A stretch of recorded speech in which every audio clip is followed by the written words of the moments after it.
Mula sa ASAT Network Center and Public Affairs, naghahatid ng balita sa atman sa bansa, ASAT News TV. Magandang araw, Luzon, Visayas at Mindanao. DENR isinagawa ng kanilang target sa ilalim ng Clean Air Act program at ito ang proper waste management at tree planting. At yan ang tinutukan ni Donel Gabalio. Donel? Yes, Mark.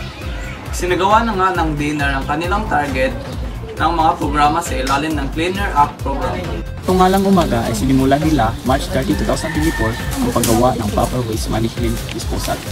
Ito ay ang mga paghihiwalay sa mga nabubulok na basura sa mga hindi nabubulok, na sanhi ng mga babahong hangin na nalalanghap ng mga naninirahan dito sa Patinay o sa Migsur, na naging sanhi sa mga sakit bilang sa mga kabataan pati na rin sa mga matatanda. Nag-aapay nila ang mga NSTP student sa mga paaralan sa naturang lugar upang mas mabilis ang pagsasagawa ng programang ito.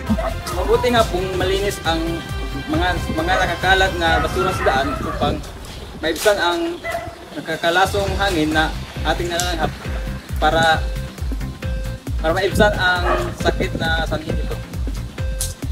Bilang isang kabataan, paano mo mapapanatili ang maayos na kalidad na hangin? Sa akin, mas mabuting panatilihin natin ang malinis ang kapaligiran para mabuti yung nalalanghap natin na hangin. Isa rin sa mga tinutukan nila ng pansin ay ang mga baradong kanal.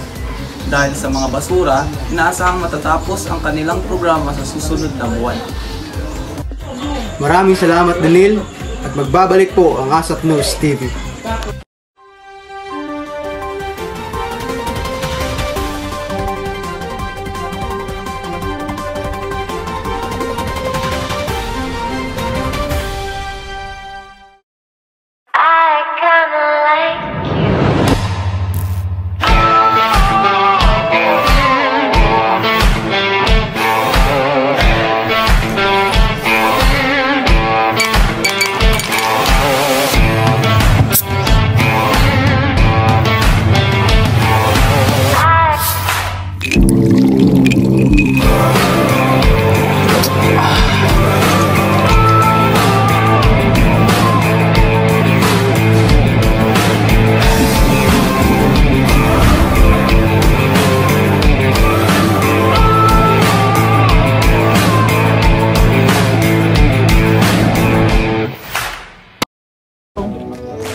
Lahat tayo may kanya-kanyang laban.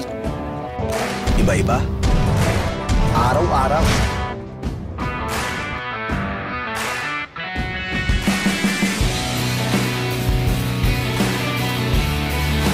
May laban ka ba, Cobra? May lakas ng vitamin D complex, Sorin, ginseng at inositol, na tumutulong para kahit walang katapusan ng laban, walang atrasan. Para sa amin, kung meron ka nito, wala kang talo.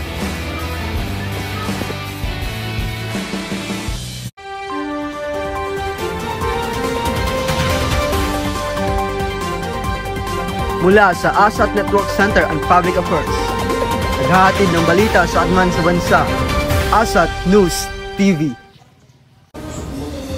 Mahigit 7 milyong katao ang namamatay sa buong mundo taon-taon, sanhi ng air pollution. Paano nga ba maiiwasan?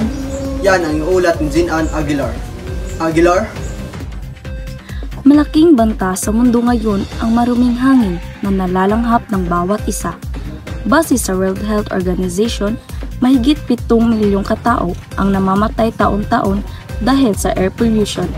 Base sa datos ng WHO, 36% dito ay namamatay sa cancer at 34% ay dahil sa stroke at 27% dito ay namamatay mula sa sakit sa puso na dulot ng maruming hangin, kaya ito'y binansagang the silent killer. Pero paano nga ba ito maiiwasan? Base sa Republic Act 8749, Section 15 na Air Pollution Research and Development Program na nagsasaad sa koordinasyon ng DOST or Department of Science and Technology at sa iba pang ahensya upang masagawa ng National Research and Development Program para maiwasan at makontrol ang pollution sa hangin. Isa rin sa mga posibleng paraan para maibsan ang pollution sa hangin ay ang paggamit ng mga renewable energy at pagpapatupad ng maayos na transport system at proper waste management. Payo ng mga eksperto, ang lifestyle change kagaya ng pagbisikleta o pagsakay sa pampublikong sasakyan imbis na magmaneho sa sariling sasakyan ay di lang makakabuti sa kalusugan kundi pati na rin sa malinis na kapaligiran. Gina Aguilar, ASAP News. At yan ang mga balita sa araw na ito. Ako po si Remark Laima, laging nakatutok at di natutulog ang mga balita. ASAP News TV.